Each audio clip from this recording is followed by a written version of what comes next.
자, 이제 세 번째 강의 들어가도록 하겠습니다. 자, 천년왕국과 종말시대에 있는 교회에 대해서 같이 나누도록 하겠습니다. 천국왕국에 대한 이해는 이 부분을 이제 넣을까 말까 고민을 많이 했는데 많은 분들이 궁금해 하시는 것 같아서 일단 넣었습니다. 천국왕국에 대한 이해는 문제의 초점은 뭐냐면 계시록 20장에 나오는 이 천년에 대한 해석의 차이예요. 이 천년왕국이 문자적인가 상징적인가를 가지고 생각하면 되고, 또 하나는 뭐냐면 이 천년왕국이 종말의 다른 사건들과 앞뒤 관계가 어떻게 선후 관계인가를 이제 가지고 해석의 차이가 있고, 그래서 결론적으로는 그리스도의 재림이 천년왕국 전에 있나 아니면 후에 있나를 가지고 나누는 겁니다. 천년왕국은 결국은 학설이에요. 그래서 이 네 가지, 나중에 보겠지만 네 가지 학설 가운데서 어떤 것을 선택하더라도 뭐 크게 이단심이나 그런 건 있지는 않고요. 천년왕국에 대한 이해는 좀 많이 열려있다고 생각하시면 됩니다. 그러나 이제 우리가 주로 지향하고 있는 것이 어떤 건지 한번 보시는 건 도움이 되고, 성도들이 궁금해하기 때문에 개념 정리해 주는 건 도움이 되겠죠. 요한계시록 20장 6절 한번 읽어볼까요? 시작. 이 첫째 부활에 참여하는 자들은 복이 있고 거룩하도다. 둘째 사망이 그들을 다스리는 권세가 없고 도리어 그들이 하나님과 그리스도의 제사장이 되어 천년 동안 그리스도와 더불어 왕노릇하리라. 이런 천년 동안, 이 천년 동안이 진짜 천년이냐 상징적인 천년이냐, 그거에 따라 달라지고, 이 천년이 그리스도 재림이 이후에 오느냐 전에 오느냐, 이거에 따라 달라지는 거예요. 다들 나름대로의 성경을 기초를 갖고 얘기하기 때문에 그렇구나 하시면 됩니다. 자, 천년왕국은 크게 네 가지가 있어요. 학설이니까 한마디로 썰이잖아요. 제일 처음에는 후천년설이에요. 후천년설. 뭐냐면 후라고 했던 말이 들어가는 건 뭐냐면 천년이 끝난 후에 예수님이 오신다는 뜻이에요. 전천년은 뭐냐면 천년 있기 전에 예수님이 오신다는 거예요. 이렇게 잡았죠. 무천년설은 뭐냐면 이 천년이 숫자 천이 아니라 상징적인 의미이기 때문에 실제로 딱 있는 천년을 뜻하는 건 아니라라고 하는 주장이에요. 네 가지가 있습니다. 그렇게 어렵지 않아요. 근데 이 네 가지를 어떤 걸 선택하느냐에 따라서 좀 다르긴 하지만 어떤 바탕에 나오는 것을 알면 조금 도움은 될 수 있어요. 먼저 후천년설 볼까요? 후천년설은 앞에 보면 예수님께서 이제 초림을 하셨잖아요. 하신 후에 우리가 열심히 잘 살아서 이 땅에서 선이 증가하고 악이 감소함으로 인해서 천년왕국이 이루어지는 거예요. 이 땅에서. 그래서 상징적인 이상적인 그 기독교 세계, 이게 완전히 이루어져서 그 후에 예수님이 재림하신다라고 하는 후천년설이에요. 이 네 개 중에서 가장 좀 설득력이 없긴 해요. 왜냐면 이건 나중에 얘기하지만 이 후천년설은 어디서 나왔냐면 미국에서, 미국이 한참 신앙적으로 호황이 되고 굉장히 잘 살 때 우리가 이 땅에 천년왕국을 건설할 수 있다라고 생각하는 사람들이 많았어요. 뭐냐면 예수님 재림을 맞이하기 전에 우리가 어떤 사회활동, 어떤 봉사, 그다음에 어떤 그 교제를 통해서, 구제를 통해서 이 땅을 천년왕국처럼 만들 수 있다라고 하는 그런 의미에서 했기 때문에 이거는 주로 이제 기독교 사회활동 하시는 분들이 좀 많이 신봉을 해요. 우리가 할 수 있다, 천년왕국을. 근데 여러분 살아보니까 가능할 것 같아요. 근데 성경에 보면 말세로 갈수록 이 땅에서 뭐가 있죠? 악도 증가하고 사람들도 더 악해지고 그러잖아요. 예, 잡아 죽이고 그런 게 그러니까 좀 안 맞는 것 같아요. 하여튼 후천년설 그런 의미예요. 후천년설, 천년왕국 후에 예수님이 재림하신다고 보는 관점이에요. 이렇게 보는 거죠. 전천년설은 크게 두 가지가 있어요. 하나는 세대주의 전천년설과 하나는 좀 더 볼 역사적 전천년설이 있어요. 전천년설이니까 뭐예요? 천년왕국 전에 예수님께서 오신다. 두 가지인데, 세대주의 전천년설 뭐냐면, 세대주의란 말은 뭐냐면 성경 자체에 그 나오는 문구 하나하나를 문자 그대로 받아들이는 거예요. 어떻게 보면 굉장히 성경적이라고 생각할 수 있지만 오히려 그것이 훨씬 더 위험할 수가 있어요. 세대주의로 보면, 그래서 어떻게 보면 세대주의적 관점에서 보기 때문에 이거 하나하나를 우리 인류 역사나 우리 세계사에다 자꾸 껴가지고 그걸 맞추려고 해요. 그래서 어떻게 어느 정도 짜집기가 되면 아주 그럴듯합니다. 그래서 이제 성경을 조금 아는 사람이나 젊은 사람들한테는 아주 인기가 많고 학식 있는 사람한테 인기가 많아요. 근데 세대주의 전천연서의 가장 큰 위험은 뭐냐면 성경 정체의 맥락을 잘 모르고 그 구절 하나하나를 문자 그대로 해석을 하기 때문에 오는 오류가 굉장히 많다는 거예요. 여기 보면 초림을 해요. 초림하면 교회 시대가 시작되잖아요. 시작되다가 예수님께서 공중지림을 해요. 그 공중지림에서 거기서 딱 머물러 있다가 성도들을 휴거를 시키고 거기에서 이제 어린이 혼인 잔치가 있고 그 이 땅에서는 7년 대환란이 있고 그 환란을 뭐 하고 그래서 그 아직 회개하지 않은 사람을 모으고 이제 그렇게 하다가 때가 돼서 지상지림을 해요. 지상지림을 함으로써 이루어진 게 천년왕국이에요. 천년 동안 그리스도와 함께 왕노릇 하다가 이제 이 다음 거 쭉 나가는데 가장 큰 오류는 뭐냐면 예수님의 재림은 단회적 재림이라고 배웠는데 공중재림, 잠시 멈췄다가 지상재림 두 번의 재림이 있기 때문에 잘 안 맞아요. 그리고 세대주의 전천년설이 왜 주목을 받냐면 열렬한 종말론 신봉주의자들이 주로 애용하는 게 세대주의 전천년설이에요. 할 말이 많거든요. 그래서 이렇게 유혹시키고 현혹시킬 말이 많기 때문에 이것을 주로 사용합니다. 그래서 우리는 이것을 받아들이지는 않습니다. 그러나 이런 것도 있다. 그런 거 아시면 됩니다. 다음에 역사적 전천년설은 이건 이제 초대교회로부터 가장 많이 그 정통교회에서 받아들이는 설이에요. 역사적 전천년설은 이렇게 됩니다. 초림 때 오셔가지고 신약 시대가 교회 시대가 시작이 됐는데 말세로 갈수록 배교와 환란의 징조가 있다가 예수님께서 갑자기 재림을 하시고 그 천년왕국이 시작이 되면서 죽은 성도의 부활, 그다음에 이제 휴거가 있고 이렇게 하면서 이제 천년왕국이 있다가 때가 되면 이렇게 간다는 얘기니까 우리가 흔히 아는 천년설에 대한 것이 역사적 전천년설이고 제가 알기로는 합동 측 우리 교단에서 공식적으로 지지하는 것은 역사적 전천년설이에요. 무천년설은 아니에요. 전 개인적으로 무천년설을 신봉을 하는데 교단 입장 그렇다고 하더라고요. 왜냐면 이거는 초대교회부터 이렇게 우리가 봐왔기 때문에 그래요. 이게 이제 어떻게 보면 정통교회가 주로 갖고 있는 천년설에 대한 이야기이고요. 무천년설은 뭐냐면 이 천년이 그 천년이 아니다. 상징적인 천년왕국이다. 제가 얘기하면 예수님이 초림하면서부터 교회 시대가 시작되면서부터 그때부터 천년왕국이 시작이 되었다. 그래서 이 천년왕국에 시작되기 때문에 성경에 나오는 그때 교회에서 받는 모든 박해의 내용들은 이미 교회 시대에 다 적응이 된다라고 이야기를 하고 지금 우리는 천년왕국 시대에 살고 있다. 그러니까 상징적인 것이지 문자적인 천년이 아니다. 그래서 이제 재림을 하게 되면 이제 그거에 이제 쭉 된다라고 얘기를 하는데 찾아보니까 초대교회는 아까 역사적 전천년설을 주로 하셨잖아요. 여기 보면 역사적 전천년설 초대교회의 이제 지배적인 사상이었는데 초대교회 교부들 특히 어거스틴 같은 경우도 천년왕국에 대해서 이야기하는 것을 별로 좋아하지 않았대요. 그러니까 의미가 별로 없다고 생각했던 것 같아요. 그리고 나서 종교개혁 시대에도 루터나 칼빈도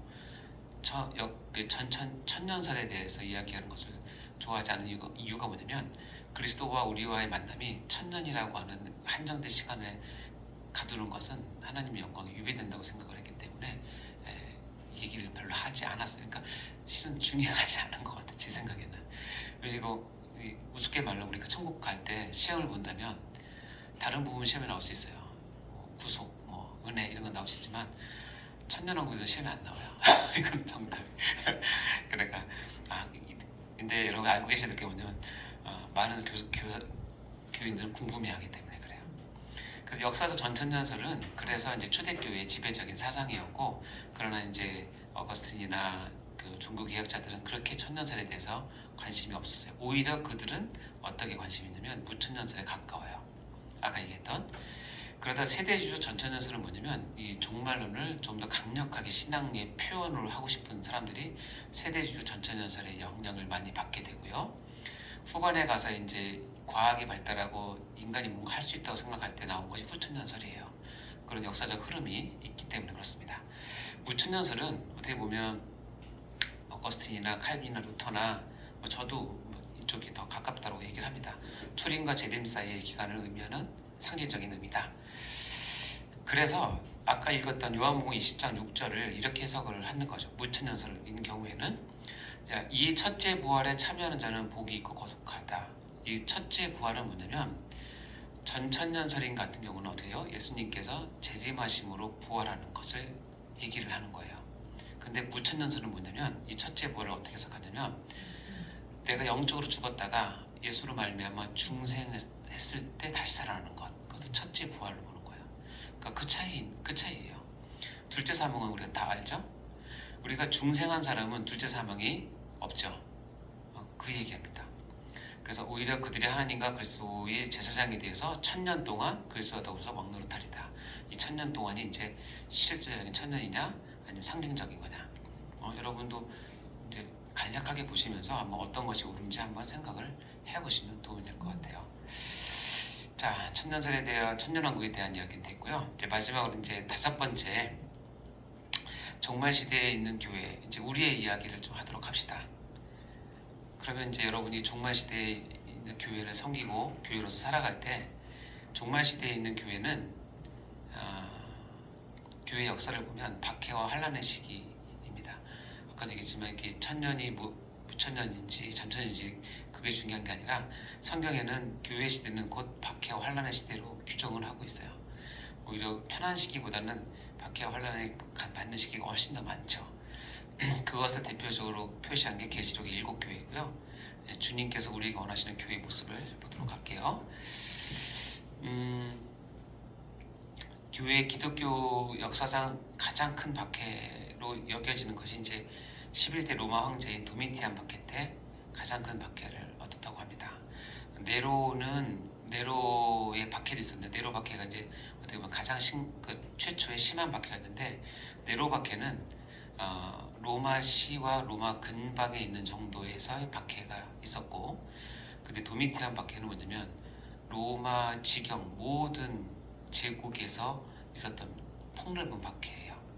그래서 엄청나게 많은 사람들이 죽었고 엄청나게 많은 교인들이 화형과 그다음에 맹수에 물려 죽었고 그렇게 십자가에 달려 죽었죠. 이 도미티안이 평상시에 그랬어요.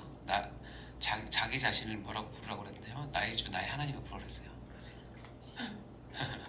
그러니까 뭐냐면 도미티안이 약간 미쳤어요. 그래서 뭐냐면 나의 주, 이제 나는 이제 인간이 아니야. 그러니까 나를 황제라고 부르면 안 돼.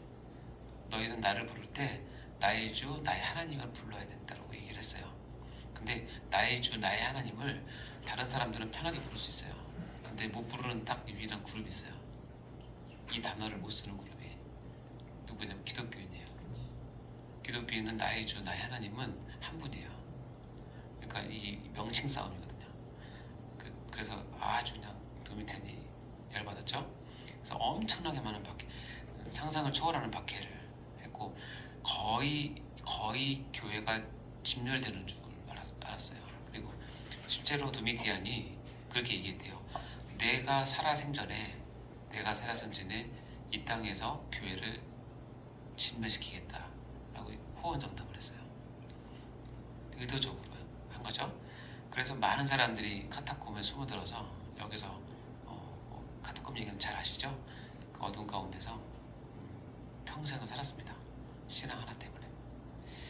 그리고 잡힌 사람들은 이 콜로세움에서 왔는데, 제가 얼마 전에 어떤 프로그램을 봤는데 콜로세움에 대해서 나온 프로그램이더라고요. 거기 나온 패널 한 사람이 건축가인데 그 얘기 하더라고요. 인류 역사상 단위 면적당 가장 많은 사람이 죽은 장소가 콜로세움이래요. 단위 면적당 가장 많은 사람이 죽은. 내가 정확히 좀 기억했으면 좋겠는데 요가 100년, 150년 기간 동안에 수십만 명이 거기서 죽었으니까 상상이 안 되는데 하여튼 수십만 명이 죽었대요. 여기 그림에 보면 맹수가 나오고 여기 일단에 기독교인들이 지금 모여 있잖아요. 저 뒤에 서 있는 달린 사람들은 뭐냐면 온몸에 초를 칠하고 이렇게 달려 있는 거예요. 그러다가 이제 불지르는. 이거를 뭘로 여겼냐면 로마 시민들은 레포츠로 여겼어요. 거기에 이제 많은 우리 기독교인이 죽었죠. 요한계시록 했던 사도 요한도 이 도미티안에 잡혀가지고 끓는 기름물에 들어갔어요. 근데 하나님께서 보호하셔서 끓는 기름물에 들어갔는데 안 죽고 살았어요. 그래서 유배를 보낸 거예요. 반모섬으로. 어쨌든 교회가 진짜 막 그 꺼질 위기에 있을 때 하나님께서 요한계시록을 통해서 이 종말 시대, 이 환란의 시대에 교회에게 보낸 편지가 있어요. 그게 요한계시록이고 특별히 2장 3장에는 그 당시 실제 교회였던 7교회에게 편지를 보냅니다. 그 얘기가 여기 나오죠. 요한계시록 1장 11절 읽어볼까요? 시작. 이르되 내가 보는 것을 두루마리에 써서 에베소, 서머나, 버가모, 두아디라, 사데, 빌라델비아, 라오디게아 등 7교회에 보내기라 하시기로. 이 그림에서 보면 이렇게 되어 있습니다. 반모섬 보이세요? 반모섬이 유배된 곳이고 반모섬 바다 건너편이 에베소예요. 그리고 위에 보면 서머나, 버가보, 두아디라, 사데, 빌라델비아, 라오디게아로 가죠. 아까 했던 세대주의적 관점에서는 이거를 어떻게 해석하냐면 각 시대로 해석해요. 인류 역사의 시대. 들어보셨습니까? 제가 대학생 때 이거를 강의 들었거든요. 제가 완전 심취했었어요. 와, 이렇게 해석을 하는구나. 근데 나중에 알고 보니까 이게 전형적인 세대주의적 해석이에요. 그럼 왜 7개 있냐? 왜 이 순서냐? 근데 얘네들은 이제 이 7개에 나온 내용들을 가지고 인류 역사에 이런 시대에 이런 특징이 있기 때문에 교회가 이렇게 됐다고 설명을 하는데 그건 그렇지 않고 아주 쉬운 방법은 뭐냐면 이 요한계시록은 서신이에요. 서신. 묵시적인 서신이기 때문에 이 서신을 회람시키는 건데 이 회람시키는 순서가 뭐냐면 그 당시 우편로예요. 우편로. 그러니까 이렇게 가는 거야. 반모섬에서 에베소에서 서머나, 버가보, 두아디라, 사데, 빌라델비아, 라오디게아 이 순서로 갔기 때문에 이렇게 쓴 것 뿐이에요. 이제 중요한 건 됐죠? 근데 이 7개의 특징은 뭐냐면 전부 다 교회 외부적으로 내부적으로 상황이 어려웠다는 거예요. 외부적으로는 로마 도미티안 황제의 전무후무한 기독교 박해가 있었고 사회적으로, 그리고 원래 각 지역마다 이교적 우상 숭배가 만연했고 특히 물질 만능주의로 돈이 최고였고 영적 암흑기였어요. 그리고 아주 깐족거리는 집단이 있었는데 하나님을 섬긴다는 유대주의자들이 이 교인들을 엄청 속였어요. 어떻게 속였는지 아세요? 유대인들이 거짓 회개를 합니다. 왜냐면 교인들이 다 숨어 있으니까 접촉을 해가지고 야, 내가 알고 보니까 참 예수가 하나님이더라, 예수님이 구원자더라, 나도 너희와 함께 예배드리고 싶어 하고 이제 접근을 해요. 그럼 어떻게 되냐면 이 사람을 바로 받을 수는 없어요. 위험한 시대니까 상당 기간 1년 내지 2년을 물어보고 확인하고 꼭 교육시키고 해서 통과된 사람을 카타콤에 있는 예배 장소를 데리고 들어가요. 근데 그 당시 보면 카타콤으로 들어가는데 표시가 있는데 그게 유명한 익투스 아시죠? 물고기 표시가 있는데 물고기도 진짜 물고기 있고 가짜 물고기가 있어요. 근데 이 카타콤이 엄청나게 큰 데는 지하 20층 되기 때문에 한번 잘못 들어가면 못 나온대요. 그러니까 로마 군인들이 저기 분명히 걔네 숨어 있는데 못 들어가는 거예요. 왜냐면 들어갔다가 못 나오니까. 근데 어떻게 해요? 이거를 이제 거짓 회심자를 데리고 들어가서 그거 다 알려주거든요.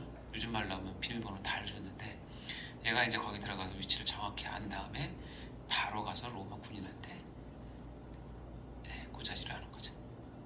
배신을 하는 거죠.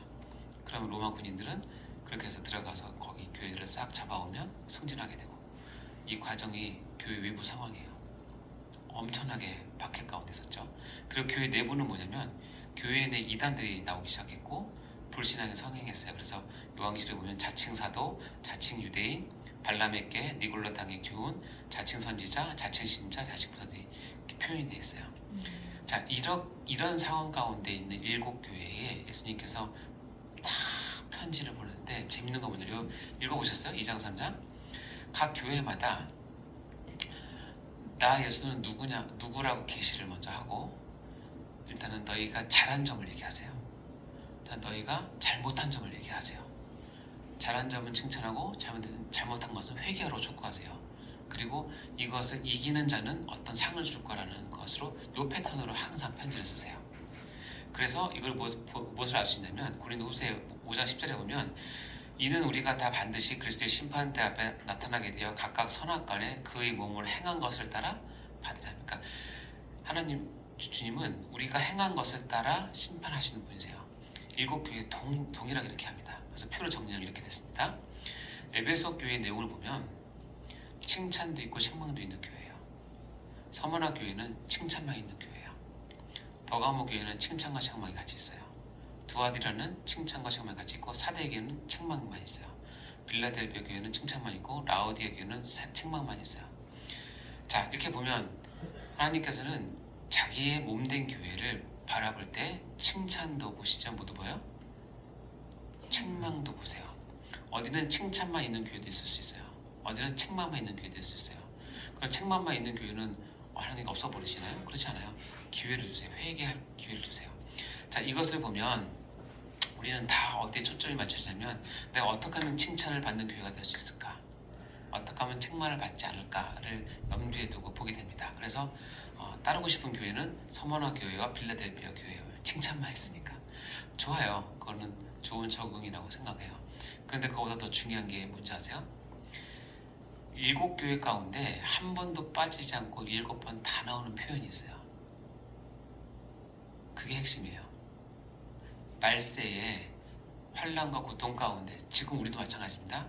있는 교회에 때로는 칭찬을 볼 수 있고 책망도 볼 수 있지만 하나님께서 이 교회들에게 7군데 가운데 한 번도 빠지지 않고 나오는 게 있는데 첫 번째는 예수님의 자기소개는 반드시 빠지지 않고 두 번째는 뭐냐면 여기 보면 이기는 교회를 원하시는 거예요. 책망이든 칭찬이든 그것을 다 얘기를 해주고 이기는 그에게 이기는 자는 이기는 그에게는 이기는 자와 이기는 자는 이기는 자는 이기는 그에게 나오면서 교회가 이 시대에 살면서 뭐하기 원하시는 거예요? 이기를 원하시는 거예요. 뭘로 이기냐면 무력과 힘과 패권과 돈으로 이기는 것이 아니라 믿음과 신실함으로 순결함으로 하나님의 능력으로 이기기를 원하시는 거예요. 이기기를. 여기서 무엇을 알 수 있냐면 이 종말 시대에 사는 우리 교회에게 하나님께서 원하시는 건 뭐냐면 이기는 교회가 되게 원하시는 거예요. 이것이 우리 종말을 사는 우리에게 상급신앙과 더불어서 이기는 교회가 되어야 하나님의 영광을 드러내는 교회가 되고 쓰임받는 교회가 되고 이기지 못하면 패하면 하나님께서 때로는 역사에서 지워버리십니다. 놀라운 건 여기 있는 7교회 모두가 지금은 흔적도 없다는 거 아시죠? 자, 그래서 이 이기는 교회는 디모데후서 4장 7절 8절에 이렇게 되어 있습니다. 읽어볼까요? 시작. 나는 선한 싸움을 싸우고 나의 달려갈 길을 마치고 믿음을 지켰으니 이제후로는 나를 위하여 의의 면류관이 예비되었으므로 주 곧 의로우신 재판장이 그날에 내게 주실 것이며 내게만 아니라 주의 나타나심을 사모하는 모든 자에게. 그러니까 어떻게 모든 교회가 나를 포함한 모든 교회가 선한 싸움을 싸우고 나의 달려갈 길을 마칠 때까지 믿음을 지키기를 원하시는 거예요. 이게 이기는 교회입니다. 어떻게 이기느냐? 요한일서 5장 4절에서 5절 시작. 무릇 하나님께로부터 난 자마다 세상을 이기느니라. 세상을 이기는 승리는 이것이니 우리의 믿음이니라. 예수께서 하나님의 아들이심을 믿는 자가 아니면 세상을 이기는 자가 누구냐? 야, 요한일서에 정확히 나오죠. 사도 요한이 요한계시록 썼지만 요한일서 썼지 않았어요? 우리가 이기는 자가 되기 위해서는 우리는 믿음, 그리스도에 대한 믿음을 가지고 이겨야 된다는 것을 분명하게 얘기를 하고 있습니다. 달리기시기 바랍니다. 우리의 삶입니다.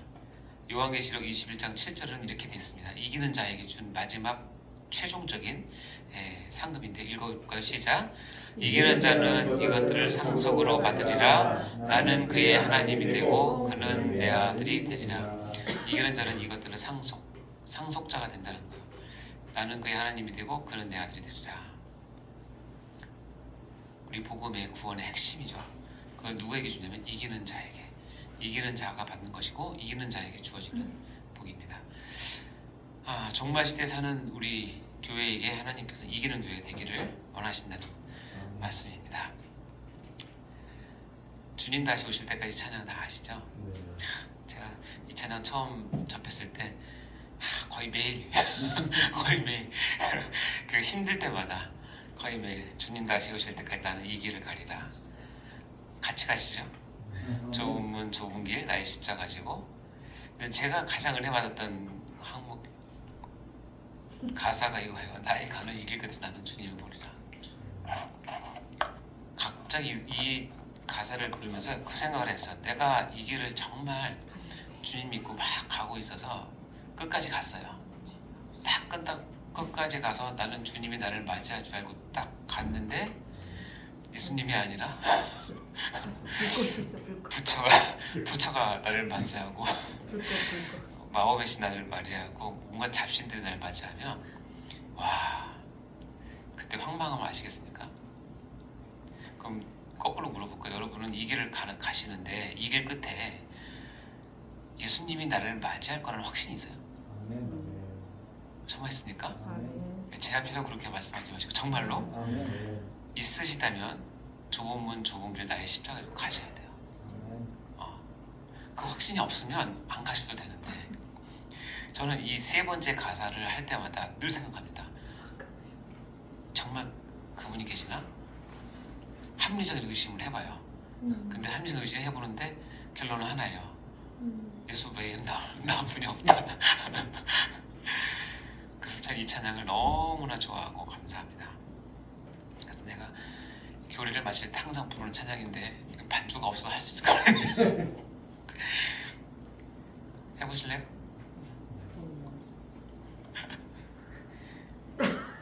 아세요? 제가 노래를 못 부르는데 LMS 듣는 사람들이 들으면 잠들지도 몰라요. 우리 가사 한번 생각하면서 우리 믿음을 고백합시다. 주님 다시 오실 때까지 나는 이 길을 가리라. 좁은 문 좁은 길 나의 십자가 지고 나의 가는 이 길 끝에서 나는 주님을 보리라. 영광의 내 주님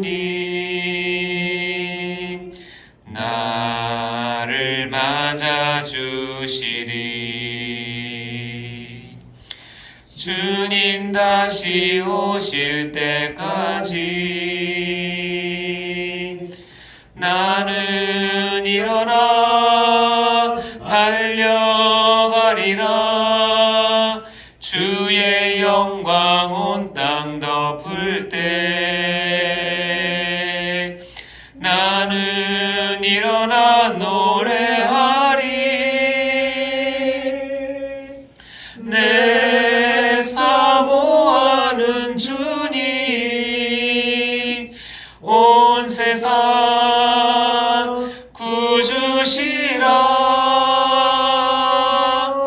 내 사모하는 주님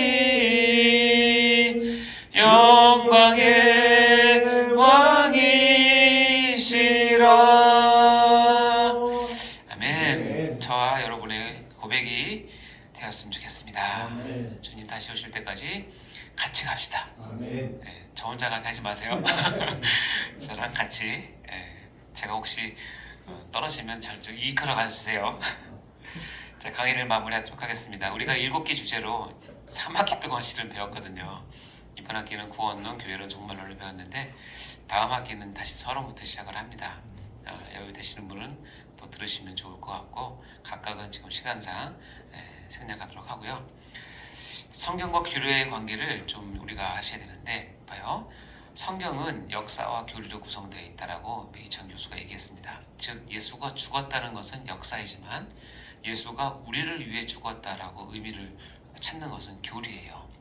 그러므로 성경은 언제나 역사와 교리를 포함한 것이에요. 그러므로 이 둘은 결코 분리될 수 없는 두 요소예요. 성경은 그 자체로 교리적이고 성경 안에서 이해된 교리들은 교회와 그 구성원들이 성경에 대한 그들의 지식과 사랑을 깊이 있게 하도록 허락한다. 다시 얘기하면 여러분 교리를 배웠잖아요. 교리를 배우면 반드시 어디로 다 가셔야 되면 성경으로 다 가셔야 돼요. 무조건 성경으로 가셔야 돼요.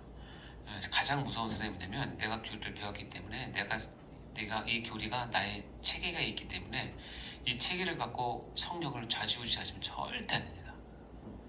다시 성경으로 가서 거기에 무릎 꿇고 다시 교리를 확인하셔야 돼요. 제가 교리를 지금 19년째 가르치고 있는데 할 때마다 새롭고 할 때마다 은혜고 할 때마다 저에게 놀라운 감동을 줘요.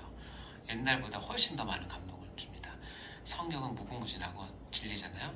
성경에서 나온 이 교리는 성경을 잘 드러나게 해주는, 잘 보게 해주는 우리 안경과도 같고 우리 어떤 잣대와도 같기 때문에 교리를 사랑하시는 건 좋지만 교리를 잘 배웠으면 다시 성경으로 돌아가서 다시 한번 확인하고 하셔야 됩니다. 이 얘기가 바로 그 얘기입니다. 성경과 교리는 같이 가야 된다는 거 잊지 마시고, 이 교리의 중요성은 다시 말씀드리면 성경에 대한 새로운 눈을 열어주고 성경을 이해하는 데 체계를 잡아주는 것이 교리라는 것 꼭 기억하시고요. 특별히 삼위일체 하나님과 교회에 대해서 분명하게 알게 해주는 것이 가장 주된 내용이죠. 그리고 이 가장 유용한 효용은 이단에 대해서 올바른 대응을 할 수 있게 해주는 것이 교리 공부입니다. 개인의 신앙 생활뿐만 아니라 교회를 바르게 섬기고 세우는데 가장 기초적인 근본을 이루기 때문에 저는 개인적으로 제가 만약 개인 목회를 한다면 저는 이 교리는 반드시 가르칠 겁니다. 그리고 제가 가장 높게 치는 설교는 교리적 설교라고 생각합니다. 교리를 가르치는 게 아니라 교리의 근간에서 교리의 뼈대를 가지고 교리를 드러내는 설교, 그래서 성경을 드러내는 설교라고 생각하기 때문에 그런 설교를 잘 하셨으면 좋겠고, 그래서 하나님과 교회를 잘 아는 그런 여러분 다 되시길 바랍니다. 자, 마무리하도록 할까요? 키포인트 읽어보고 마무리하도록 하겠습니다. 1번 시작. 지옥과 천국은 엄연히 실존하는 공간이며 하나님의 공의와 사랑의 결정체며 성도들의 영원한 소망이 결집된 곳이다. 자, 2번 시작. 교리는 성경에서 나왔으며 다시 성경으로 돌아가 성도들의 영혼과 삶의 기준이 되어야 하는 하나님의 선물이다. 그렇죠?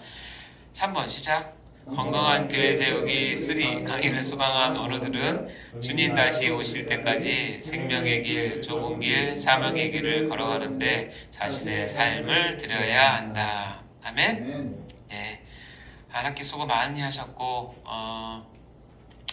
여러분 너무 고생 많이 하셨고 느낌 좀 잘 올려주시면 되고, 특별한 거 없으면 다 여러분 좋은 소리 들을 테니까 걱정하지 마시고 또 학업 잘 하시고요. 배우는 기회를 잘 활용하셔서 하나님께서 잘 연단 받으시고 신앙의 현장에서 잘 쓰임 받으신 여러분 되길 간절히 소망합니다. 기도하고 마칠까요? 하나님 아버지 감사합니다. 감사합니다. 감사합니다. 한 학기 동안 하나님의 말씀 교리를 잘 배우게 하셔서 너무나 감사하고, 각 시간마다 배운 아버지의 그 감동과 하나님의 말씀을 그 음성을 우리가 마음에 새기고 우리가 그것을 부여잡고 나갈 수 있도록 도와주시옵소서. 하나님, 우리가 말씀을 사랑하는 자가 되게 하여 주시옵소서. 하나님을 사랑하고 교회를 사랑하고 세우는 자가 될 수 있도록 인도하여 주시옵소서. 우리는 지금 너무나 미약하고 미천하오나 하나님께서 은혜를 베푸셔서 하나님의 말씀을 가지고 우리가 설 때에 하나님께서 원하시는 곳에 우리를 세우시고 하나님께서 원하시는 일들과 사역을 하게 하실 줄 믿습니다. 아버지 하나님, 우리에게 지혜를 더해 주시고 특별히 성령 충만함을 더해 주셔서 이 마지막 때 주님 다시 오시는 그날까지 우리가 맡은 바 위치에서 사명을 다하며 하나님만을 사랑하며 찬양하는 저희 모두가 될 수 있도록 축복하여 주시옵소서.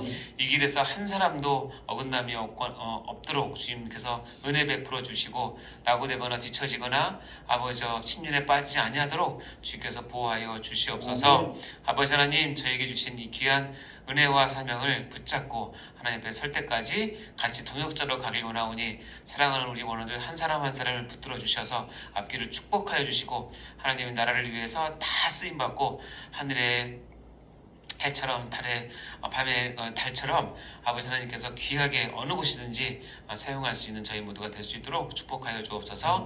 모든 영광을 주께 올려드립니다. 영광 홀로 받아 주옵소서. 감사드리며 예수님 이름으로 기도합나이다. 아멘. 수고하셨습니다.